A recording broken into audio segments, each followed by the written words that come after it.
Je ne sais pas pour toi.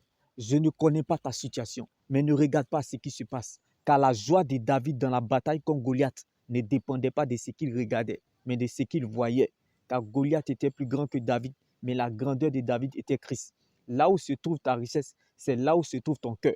Pendant que le peuple d'Israël était dans la peur et regardait Goliath comme un obstacle, David voyait un avantage. Bien-aimé, donc derrière ce problème se cache une grande opportunité, car la foi ne regarde pas ce qu'elle voit, mais elle s'attache plutôt à ce qu'elle croit. Jésus-Christ de Nazareth. Donc ne regarde pas ce que tu vois, mais regarde plutôt à ce qu'il t'a dit. C'est Goliath qui a révélé David. Donc l'abondance de nos problèmes révèle que Dieu est avec nous. Donc tu es la preuve de Dieu dans cette épreuve, car la foi doit être éprouvée avant d'être approuvée. Alors ne regarde pas à ta situation, mais regarde plutôt à ce qu'il t'a dit. Tu es le David de cette situation. Quand on compte sur Dieu, dépend de sa parole, on ne s'attend pas à la facilité, mais on se sent à l'aise dans l'épreuve, car l'épreuve nourrit la foi et la foi nourrit Dieu. Le degré de tes épreuves est proportionnel à la gloire qui t'attend. La grandeur ne surprend pas les grands, car la foi, bien-aimé, quand tu es venu pour perdre, tu n'as peur de rien.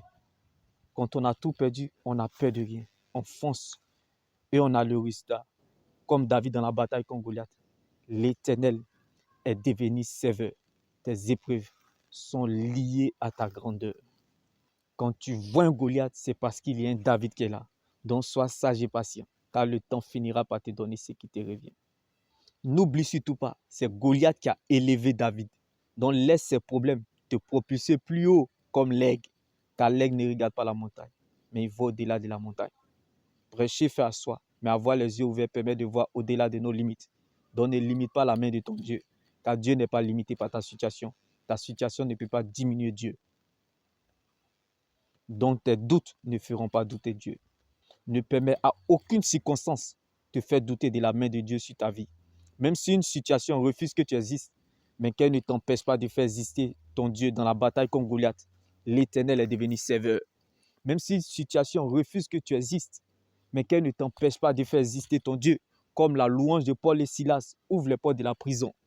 Même si une situation refuse que tu existes, mais qu'elle ne t'empêche pas de faire exister ton Dieu, comme Joseph qui était oublié en prison, mais la louange ne l'a pas abandonné. Même si une situation refuse que tu existes, mais qu'elle ne t'empêche pas de faire exister ton Dieu. Comme Jonas qui était dans le ventre du poisson, qui intercédait pour l'Église. L'avenir d'une Église dépend de son intercession. Ce n'est pas la repentance que la direction de Jonas a changé dans la digestion du poisson.